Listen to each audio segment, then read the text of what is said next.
ভোর যখন 5:30 বাপ মেয়েতে চলল স্কুলে। আশেপাশে প্রতিবেশীরা তেমন কেউ তখনও ওঠেনি।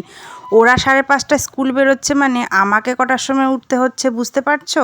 তেমনি আমার বরমশাইকেও। বিয়ের আগে আমি এবং আমার বরমশাই দুজনেই কিন্তু খুবই ঘুমপ্রিয় মানুষ, আর বিয়ের আগে অনেক বেলা পর্যন্ত ঘুমোতাম।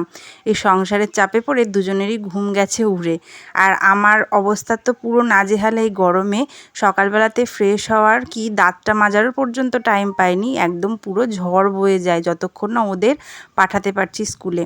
প্রচণ্ড গরম পড়েছে, তাই মর্নিং শিফট করে দিয়েছে। আর মেয়ের চলছে ফার্স্ট টার্ম এক্সাম।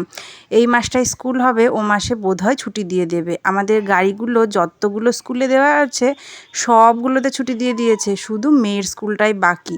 ওদের পরীক্ষার জন্য এখনও খোলা রয়েছে, ছুটি দিলে আমরা একটু বাঁচতাম। আর এত গরম লেগে গেছে, আমি তারপর ড্রেসটা চেঞ্জ করে ফ্রেশ হয়ে একটু চা খেয়ে নিচ্ছি। অনেকটা সকালে উঠেছি, তাই খুব খিদে পেয়ে গেছিলো। তারপর আমি চলে এসেছি ঘর লণ্ডভণ্ড করতে। এত গরম পড়েছে, কতগুলো কাজ পেন্ডিং ছিল জানো? এই যে মেয়ের বইয়ের র্যাক গোছানো, এদিক ওদিক থেকে টেনে হিঁচড়ে অনেক অপ্রয়োজনীয় জিনিস বার করেছি। আর পুরো 2 গামলা ভর্তি সার গর্তে এক্ষুনি ফেলে দিয়ে আসলাম।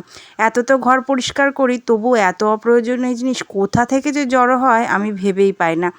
2 দিন শরীরটাও খারাপ ছিল, তাই ঘরদোর তেমন পরিষ্কার করতে পারিনি। যেটুকু কাজ না করলে না, রান্না খাওয়া ওটুকুই করেছি।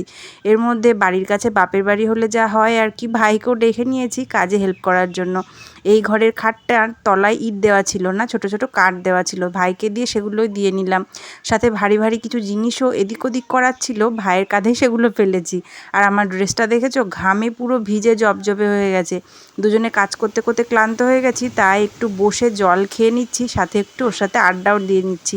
বলছিলাম আমার মেয়ে যত পুরনো দোলনা, বই, খাতা, ড্রেস রয়েছে সব রেখে দিচ্ছি। তোর পরে যখন বেবি হবে ওগুলো ইউজ করবে, কিচ্ছু নতুন কিনতে দেবো না। কাজ করতে করতে এই যে আমার অবস্থা।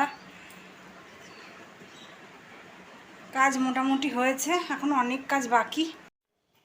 এইভাবে ভাইয়ের সাথে মজা করতে করতে ঘরদোর গোছানোও হয়ে গেছে। সেই ভোর থেকে লেগেছি, আর এখন বাজে 11টা। তার মধ্যে তো প্রচুর জামা কাপড় আর প্রচুর বাসন ছিল, সেগুলোও ধোয়া মাজার কাচাকুচি করতে হয়েছে। আমাদের এই ঘরটাতে মেয়ের কিছু এক্সট্রা খেলনা ছিল, যেগুলো বস্তাবন্দি করে আমাদের চিলে কোঠার ঘরে রেখে এসেছি। আর এই ঘরটাতে সারা বছর খাওয়ার চাল, গম, আটা এগুলো মজুদ থাকে। একপাশে মেয়ের কিছু খেলনা রেখেছি, আর পুরনো দোলনাটাও রেখেছি। এই গামলাটার মধ্যে রয়েছে আটা ভাঙানো, যেগুলো ডাব্বায় ভরবো ভরবো করছি, চালতে পারছি না তাই ভরাও হচ্ছে না।